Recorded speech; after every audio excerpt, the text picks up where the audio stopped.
نقول انتوا عتبثوا هذا اخر الليل. انا ايش يفعل لي مشاكل يا حسن؟ هذا بيدور نثرات والله بيدور مشاكل ما نجداري ليش. فاجأت الكل وأدبت الحارة. قبل ما نبدأ لا تنسوش الدعاء لإخوانكم، ما زالت المعاناة مستمرة والمقاطعة أقل واجب.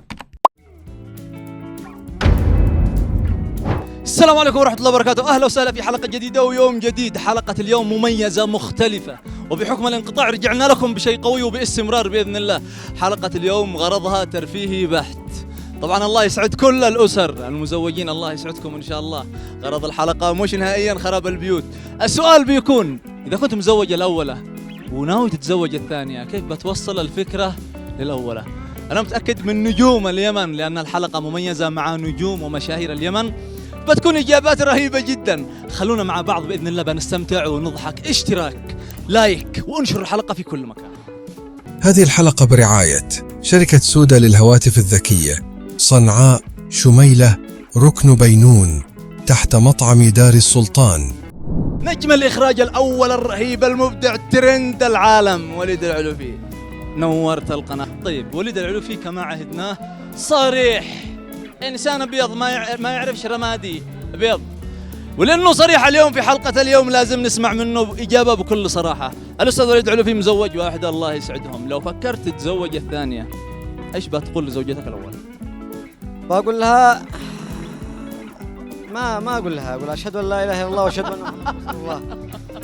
تعمل معايا كذا ليه؟ بس عند ارحم الراحمين. وليد العلوفي ما لك اتجاه، لا احنا شخصيتك قوية. انا احبها اصلا يعني ما اسخش عليها والله. طيب هل هو القصة حب ولا خوف؟ لا حب. زاد التناوير هذا يعني. ها؟ قول والله. وليد العلوفي طيب هذا امام الناس. طيب بالنسبة للكلام اللي كنت تقول لي خلف الكواليس انك تجهز لزواج ثاني، والله ما كنت اقول لك لاني مخزن سوا. حبيبي يا عم وليد الله يسعدك ونورت القناة والله. طيب باقي حاجة يا وليد، ايش تقول للناس اللي يشتري يتزوج الثانية؟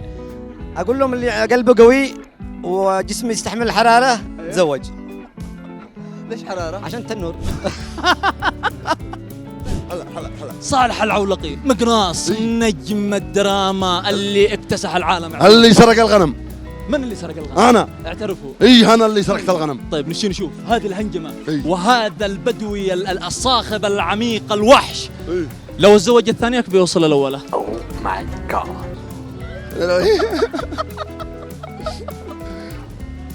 انا ولا لي دخل، احنا العوالق من العلق واحنا ما اقول شيء. انا ضد التعدد. ايوه انا ضد التعدد. بس لو فكرت تزوج الثانية ما اقدر افكر، ما اقدر حتى افكر ابدا. ليش؟ وش بتسوي بك؟ وش بتسوي بك؟ انا معي بدو يا ابن الحلال، بدو ما يصافطون، البندق معلق فوق الدولاب والمجزينات والرصاص، والله يستر علينا. بسم الله ولا حول ولا قوة الا بالله. حبيبي يا عم صالح، والله العظيم انك نورت القناة، لكن بكل امانة وصراحة ما جاش في بالك في يوم من الايام انك تقول طيب انا لو تزوجت الثانية ايش باكل؟ هذا بيدور نثرات والله بيدور مشاكل ما نجداري ليش. بامانة والله ما فكرتش ابدا انك تقول انا كيف بوصل لها الفكرة اني بتزوج؟ لا والله ان انا فكرت، بس كان صعب ان انا اوصل الفكرة. يعني ايش جاء في بالك يا صالح؟ اول شيء ايش بتقول لها؟ اول شيء ماش ايش بقول لها، تخيلت اللي يحصل بعد ما اقول لها، كان صعب ان انا اقول لها، ودعمت انا الشيء ماني اقول لها، وبطلت اقول لها. اقول لها. حبيبي صالح نورت القناة، الله يسعدك. الله يسعدك يا حبيب قلبي يا حسن. الحري والطري اللي عاد تزوج قريب، طارق الصبياني ونجم الدراما. يا حبيبي يا طارق، طبعا انت حبيبي يا ابو سبعان، حبيبي. نبدأك يا ابو سبعان. طبعا برشلونة خلاص ما نفوز الا من 7 وفوق، خلاص برشلونة ما فيش سباق. انت الكلام بالراحة حبيبي. طارق، على بمناسبة فوز برشلونة وهذه الاجواء الحلوة، اذا فكرت تتزوج الثانية يا طارق، اذا فكرت تتزوج الثانية كيف بتوصل الكلام الأولى؟ انا ايش يفعل لي مشاكل يا حسن؟ هينا فكولي يعني لك حل. ايه قول لي تزوج الاولى. هذه الإجابة، هذا المداخلة أنا أوعدها بإذن الله نعرسي قريب علشان الكلام. شوف الاستاذ حسن الجفري والله انه باذن الله على عرس عرمنا ان شاء الله تعالى. وبالنسبه للموضوع انه كيف عاد اوصل هذا الكلام، كيف ليش الشعب مش عاد تتزوج الثانيه؟ يعني سبحان الله، مثل عندنا يقول لك ما يتزوج واثنين لا مكلود. انا الحمد لله مكتفي واموري طيبه وجعلني في دالها ام احمد اين ما كانت. والكلام اللي كلمتني اول انك ابن اثنين وثلاث ورباع. والله ما تكلمت. انا ضعيف شخصيه، انا ضعيف شخصيه، انت الكلام. الاستاذ محمد المحمدي نجم الاعلام واستاذنا. الله وحشتني يا حسن، الله يبارك لك. الله يسعدك وحشك العافيه. الله يبارك يا حبيبي. السؤال يا حبيبي، الاستاذ محمد طبعا انسان رسمي وجدي وكذا، فالله يعينني على الاجابه. انت مزوج والله يسعدك، واشوف منشوراتك في الفيسبوك ان حياتك الزوجيه جميله، واتمنى من الله تدوم هذه السعاده. والله انك صادقني جميل جدا يعني. يا سلام. بس لو فكرت تتزوج الثانيه يا استاذ محمد، ايش حتقول الاولى؟ ايش حتقول؟ انتوا عتبثوا هذا اخر الليل. ان الزمن هو ما بيرحمش بيني وبينكم، والزمن قاسي قوي. كيف الشيء؟ شوف الاعلامي الذكي كيف الطريقه اللي بيوصل الاولى. والله انا اقول اشياء على اسبراتي بترقد بدري، فلا بثيتوا هذا تبثوا اخر الليل على ما بثيتوا ولا شيء. ولا نفسي الزواج. طيب كيف مثلا؟ والله ما اسطى، والله ما استيج. ما فيش اي طريقه. ادق بعد المغرب، ادق على مرتي تقول لي من بيدق باب جهنم بعد المغرب، ما عاد استطيع اخرج. شيل المفتاح كله ارقد خارج. استاذ محمد ربنا يسعدك وباذن الله تدوم سعادتك الزوجيه. الله يبارك لك يا حسن، احبك يا حسن، وانت واحد من النجوم اللي يحبهم واقدرهم واعتز انت استاذنا، الله يجمعنا بك على خير. مع السلامه يا حبيبي. نجم الكوميديا الرهيب المبدع مضحك الشعب في اوقات الحزن، حبيب القلب محمد قحطان، نورت القناه. الله ينور عليك. السؤال يقول، استاذ محمد قحطان طبعا مزوج الله يسعده، بس لو فكرت تتزوج الثانيه ها؟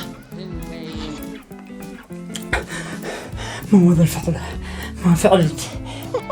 السؤال هو يقول لو فكرت تتزوج الثانيه ما عاد تقول الاولى، انت تزوجت الثانيه ايش قلت؟ ولا قلت حاجة، فاجأت الكل وأدبت الحارة. يا منطقه ما فيكش راجل ولا ما عدا انت يا كبير. طيب يا عم محمد بكل شجاعه، لو فكرت تتزوج الثالثه ما عاد تقول الاولى الثانيه؟ أنا ولا هي موافق، بس عاد أنا الشيء أقول الثانية علشان توافق. ما لهم زعل. عاد أقول لها تزوجت. ايش تقول للذين ناويين يتزوجوا الثانيه وخايفين؟ خلينا نخربها. حولا ما بيش معاهم قلوب. وزلط.